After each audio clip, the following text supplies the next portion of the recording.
As we approach the 35th anniversary of the passage of Public Law 94-142, Education for All Handicapped Children's Act, or what we now know as IDEA, it may be helpful to take a look back and say what brought that act about 35 years ago.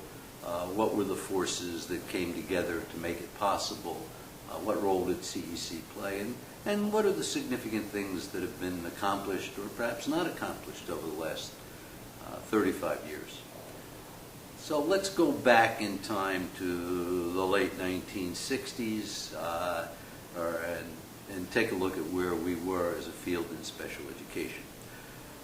What we were about was that there were a significant number of students with disabilities, particularly children with more severe cognitive disabilities, who were basically excluded from participation in public education at all. Most states had laws that permitted their compulsory school attendance laws to be waived if a child was, quote, unable to benefit from an education. So there were basically students with mental retardation, students with more severe disabilities were simply excluded from attending the public schools, and in fact often attended private schools or schools supported by charitable organizations. Then we had students with learning disabilities or other disabilities who basically were being served when the schools had sufficient funds to serve them, but there wasn't a feeling that there was some requirement to in fact meet these student needs. So while special education was not new, it's been around since the early days of this country. It was what I would have called at that time a sort of public charity. It's a nice thing to do, but we do it when there's sufficient funds or interest in doing it. During the late 1960s, CEC became very involved in a project to improve state laws, and we were traveling around the country taking a look at state law and practice and trying to increase the number of states that had mandatory laws that were beginning to require that students be served. At the same time, we began to realize that while states were improving their own laws and policies, that we were in an era sort of like things are today, perhaps not as severe, with a recession and a less public money available. It was the end of the Great Society, and there was a growing retrenchment, and that while increasingly laws were being passed, they really weren't being implemented, they weren't being funded, and special education programs were being cut. At that period of time, we turned to look to the courts, and we had the infamous Park case, Mills case, which required that states, in fact, educate and school districts educate children with disabilities, including children with mental retardation. That was a very significant event because coupled with the improved state laws, it now put the situation where schools had to do it, states had to do it. Their problem was, where are we going to get the money to do it? So that's one very important set of forces, which is the courts and the commensurate interest on the parts of school districts for federal money to help pay for the education of students with disabilities. At the same time, there were those of us who had been working on these court cases and on the state legislation who became greatly concerned that we could very well lose another court case, or that if these cases ever went to the Supreme Court, for all we knew, they wouldn't survive.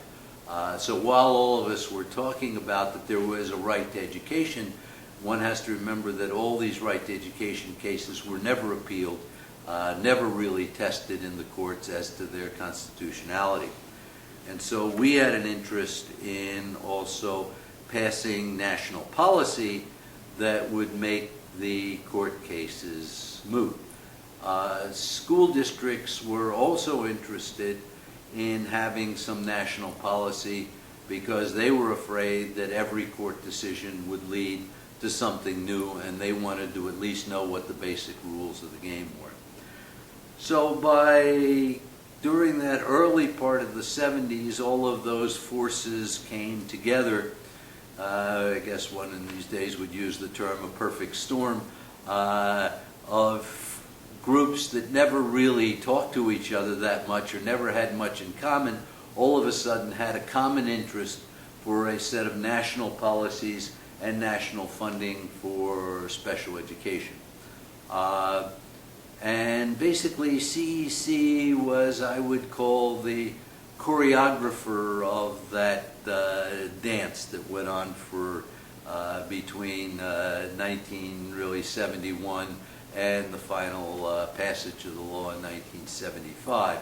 How to hold those forces. A lot of the contentious issues were over would funding go to the states or would it go to local school districts. The due process things.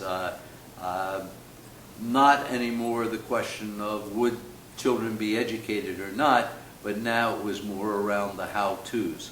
Obviously, probably the most significant basically change in policy was the IEP, the Individualized Education Program. And that was necessary if you were going to basically have a program that was an individual entitlement as opposed to a class or group entitlement.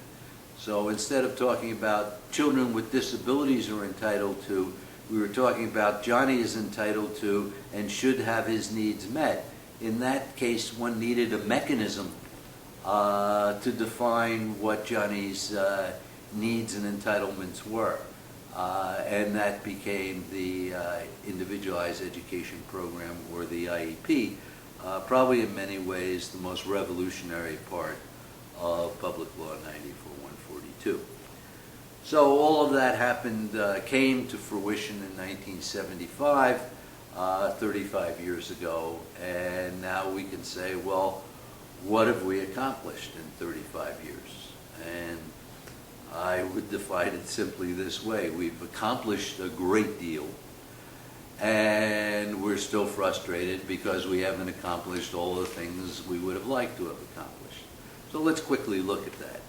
On the one hand, we don't have a debate going on today about whether children with disabilities should be educated or shouldn't be educated.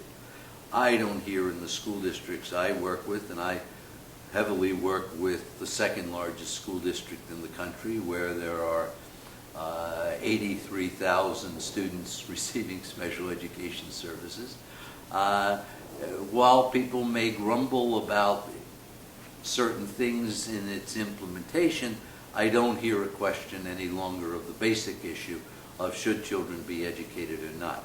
So if we take the children who 35 years ago were excluded from participation in education because they were unable to benefit from an education, today those children are attending school, and in fact some of the best education in America is in fact going on with children with severe and profound disabilities. So children who we said couldn't be educated today and before ended up in state institutions, today are going to school and in fact learning at least basic skills and other things, and have a much brighter future than before.